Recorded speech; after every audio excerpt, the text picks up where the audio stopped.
activités. Qu'est-ce que vous voyez comme activité possible avec des images?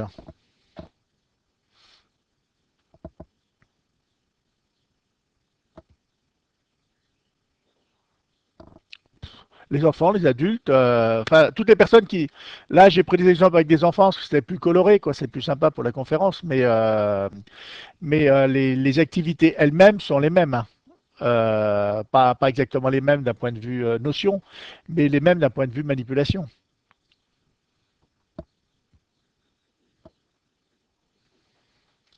Voilà, donc regrouper les éléments. Je vais les noter, vos idées. Regrouper les éléments, les classer, les classements. Alors ça, c'est une activité qui peut être très sympa à faire aussi, à plusieurs, hein, parce que ça permet de trouver ce qui est très intéressant, c'est de mettre par exemple un classement, mais sans indiquer aux personnes ou aux enfants comment le classer. Ça, on ne dit pas, par exemple, classer-les par taille, par couleur ou autre, et on leur dit, ben, classez ça. Et donc, les personnes qui participent vont être obligées de s'entendre pour trouver des idées pour le classer. Donc, ils seront obligés de se mettre d'accord, d'argumenter, éventuellement d'essayer, de dire, ben non, finalement, ça ne marche pas, il y a des images qu'on ne peut pas classer avec ces critères, donc il faut trouver autre chose, hein. Par exemple, là, sur les 5 bestioles qu'on a, là, on pourrait dire celles qui ont des cercles. Bon, ben, elles ont tous des cercles, donc c'est pas très pertinent.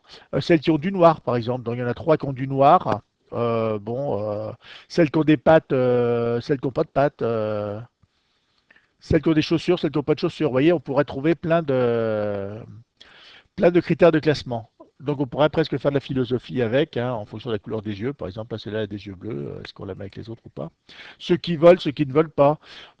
Classiquement à l'école, il peut y avoir vivant ou pas vivant. Après, ça peut être les objets que l'on aime, par exemple sur des recherches de produits, d'images ou de marques ou autres. Les slogans qu'on aime, les images qu'on aime, les produits que l'on aime, ceux que l'on n'aime pas, ce qu'on trouve pour tel ou tel type de client d'usagers, et ceux qui sont plus généraux. Enfin, alors, je vais créer une page blanche pour vous le montrer. Je vais même revenir en mode complet pour avoir tous mes outils. Je vais choisir des formes géométriques. Donc, je peux faire des cercles. Voilà. Et je vais glisser mes objets dans les différents cercles, hein. Donc, je vais prendre n'importe quoi dans la garib. Et voilà nos explosions tout à l'heure. Voilà, j'ai pris 4 explosions. Voilà. Je vais les réduire un peu en taille. Surtout celle-là qui est beaucoup plus grande que les autres. Voilà. Puis après, on va essayer de trouver un système pour les classer. Je reviens à ma page en grande taille. Donc là, j'ai mes différents cercles. Alors là, j'ai pas mis de nom, hein, mais ça peut être une activité qui est. Donc là, c'est un avion. Celle-là a du son. Celle-là, il y a un objet, et celle-là, il n'y a que des étoiles, par exemple. Donc on pourrait imaginer des catégories comme ça, enfin, qui valent ce qu'elles valent, hein. Mais c'est la discussion qui va naître entre les personnes qui vont faire la manipulation qui va être intéressante. Je pense que c'est moins intéressant de dire aux élèves, bon, classer tout ce qui est rouge avec le rouge, ce qui est bleu avec le bleu, et ce qui est jaune avec le jaune, par exemple. Parce que, bon, ça permet de vérifier qu'ils connaissent les couleurs, mais c'est tout ce qu'on peut en faire. Si on ne leur dit pas, par exemple, les 4 images que j'ai choisies là, ça va pas être évident de choisir. Par exemple, on va dire, celle-là, elle fait du bruit. Ah oui, mais le pétard aussi fait du bruit. Mais là, il y a écrit banque, ça fait du bruit. Alors que celle-là, on peut très bien dire, mais ça fait pas du bruit, ça fait juste des étincelles, par exemple. Hein, donc, c'est la discussion qui pourrait naître, qui va être un élément important dans la, dans la manipulation, enfin dans l'activité, voilà.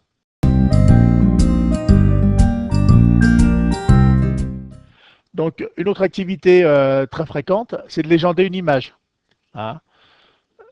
Donc là, j'ai pris un élément très complexe, hein. Moi, je ne connais pas les noms, mais j'ai les réponses, donc c'est plus facile.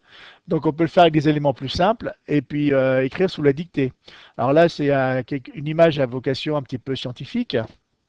mais ça peut être une image à caractère poétique, pardon.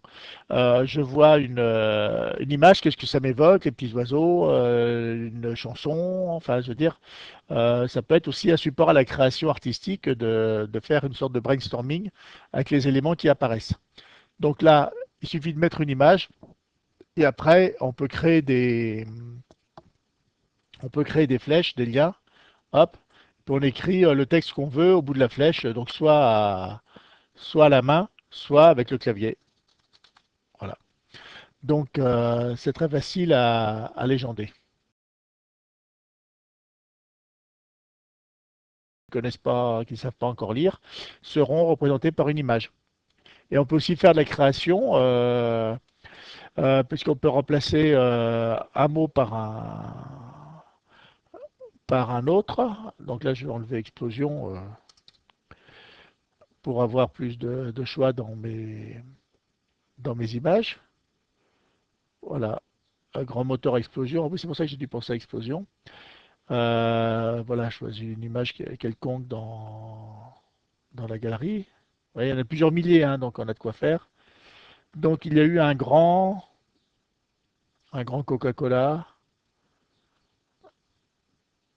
Bon, un grand homme, allez hop, ça fait un peu de pub pour Lincoln. Voilà.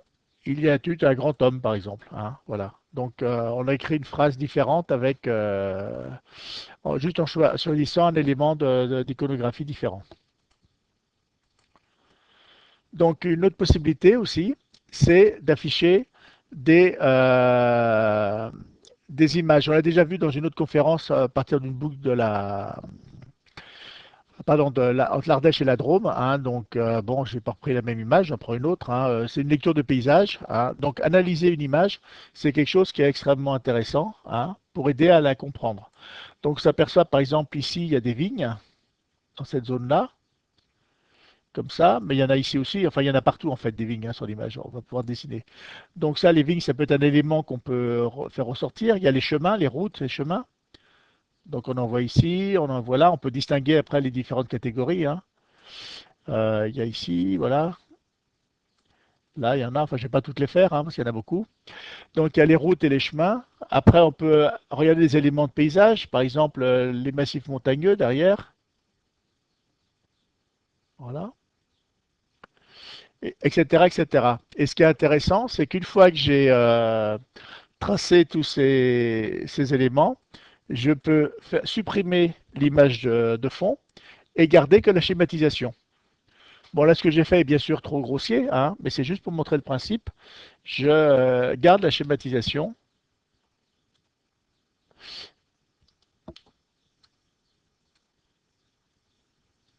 Voilà, donc je peux passer d'un élément à l'autre pour voir l'un ou l'autre la pertinence du tracé.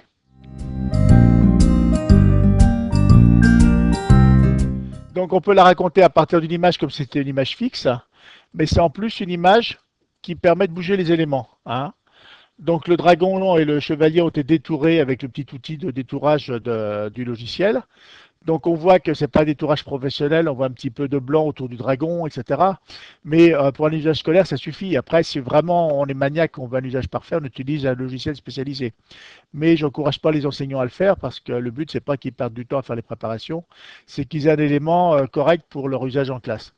Donc là, on peut raconter l'histoire. Donc on peut demander aux élèves de suivre, d'inventer une histoire. Et après, ce qu'on peut faire, c'est les faire jouer. C'est-à-dire, on peut leur demander de s'enregistrer en train de manipuler les personnages en disant les dialogues.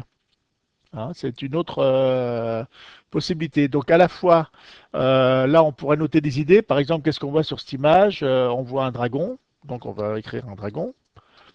Hein, ce serait bien que j'écrive un dragon et pas n'importe quoi. Je vais faire les mots séparément parce que c'est plus simple. On voit un chevalier, voilà, un lac peut-être.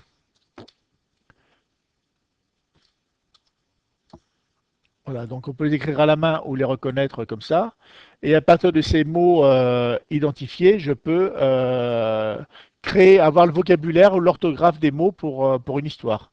Hein, je peux aussi m'en servir de l'image avant de découvrir un texte de lecture, par exemple, en demandant aux élèves de reconnaître des éléments de cette image et et une fois qu'ils auront été écrits comme ça au tableau interactif, les élèves pourront les retrouver dans le texte. Ils sauront ce que c'est parce qu'ils auront vu l'image, ils auront trouvé le mot, ils auront vu comment il s'écrit, même s'ils ne le connaissaient pas auparavant. Voilà, donc ça peut être une possibilité de travailler une image à la fois pour faire parler et pour et découvrir du vocabulaire ou manipuler les personnages. La plupart des tableaux maintenant sont multi-utilisateurs, hein. Donc on peut très bien avoir deux personnes qui manipulent en même temps le dragon et le chevalier dans le cas présent. Un document qui est tiré d'activités spécialement conçues pour tableau interactif par l'éditeur Bayard. Donc, ce sont des albums de littérature de jeunesse dont on a préparé des activités spécialement adaptées. Qu'est-ce que vous voyez sur cette image?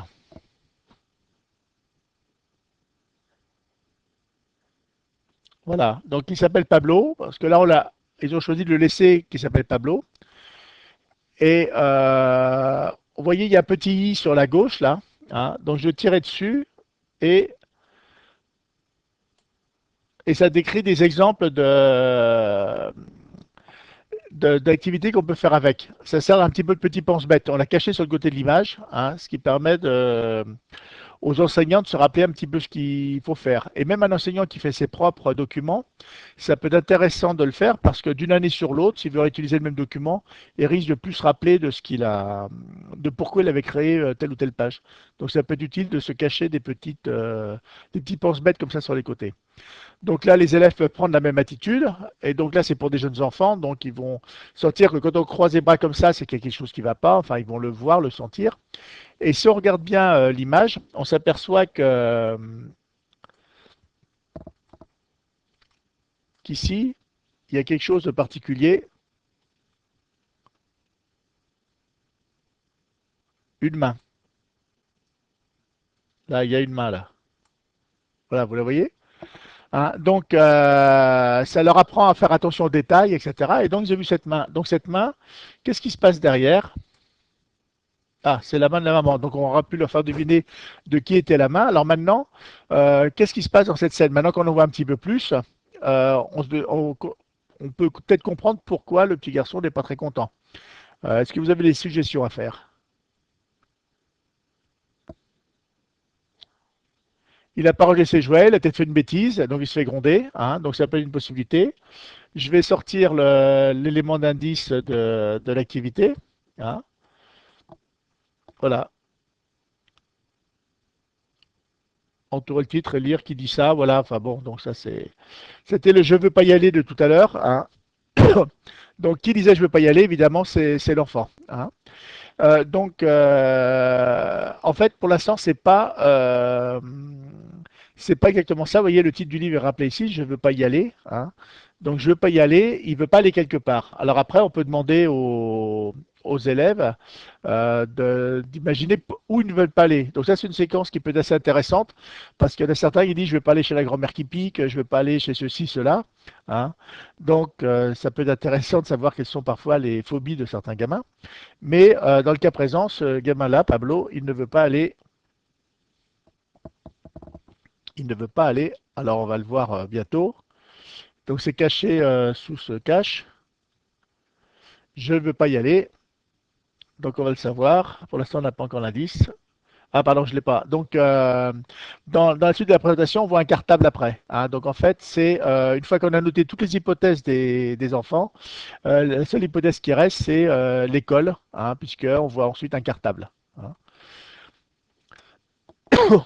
Donc là, tiré de la même collection, une autre histoire. Hein, donc là, c'est une histoire qui permet d'imaginer, là, à l'origine d'une création, hein, peut-être pour des élèves même éventuellement plus âgés. Donc là, on peut imaginer toute une création d'une histoire à partir de là. Hein. Donc l'image est un support très riche. Et vous voyez, ça met très peu de temps pour mettre une image sur une page et on peut passer beaucoup de temps à l'exploiter. Donc c'est une activité qui est facile à mettre en place et qui n'est pas contraignante pour l'enseignant en préparation ou pour le conférencier, hein.